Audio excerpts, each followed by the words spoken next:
I got a funny story. I was at a I went to an event. The names will be changed to protect the innocent in this story. But I went to an event. It was right when Flip Lifestyle was really taking off, like when our first podcast was really doing well. And we went to this event, got invited to an event. It was probably about 100 people. I can't remember exactly, maybe 80 to 100 people. Went to this event. Our people knew who we were because we had met them in the Facebook group. People were listening to our podcast, and the event organizer even like kind of brought us up on stage or would like let us chime in on things. And there was a lot of cool speakers there. Like Lewis Howes was there, like some big name speakers were there.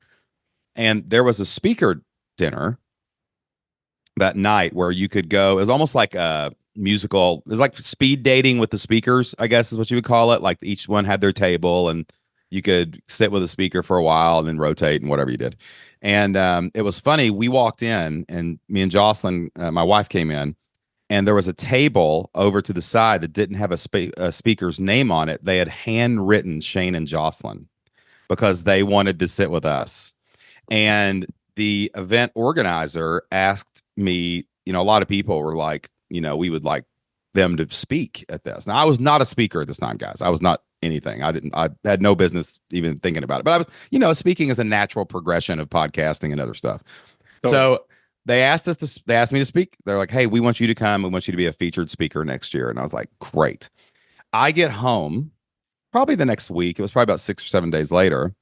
And I got an email and it said, hey, just wanted to touch base. We wanted to uninvite you from next year, basically. They wanted to rescind the invitation. And they said Ouch. this at the bottom, it said, we've decided to go with real speakers for all of our events. And I was like, I'm not a real speaker. And I was so pissed Yeah. off, dude. This was probably a rage impulse decision.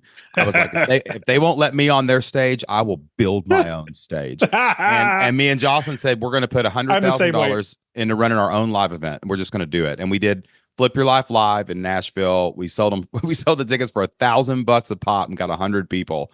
We had people Oh, flying from Australia, dude, to come to this event, and that's what got me started in the live event. And I didn't know what I was doing at the time. The first live event, guys, you're going to probably lose money. You're going to take some hits in the face. We'll talk more about that here in just a minute, the oh man. challenges of it. But like when I saw that, when I made that connection in an in-person audience, it was like nothing I had ever seen in my entire life. And then we did it again the next year. And it was like, and like you said, holy crap, like a bunch of people came back. That's how, Yes. and once they're in, and those people that were in those two rooms, those first two events before we went on to build the other company, like they are still our customers, like today, like 8 years later. And the people who just find you online or just do something else, like it's not the same as like a mastermind or a live event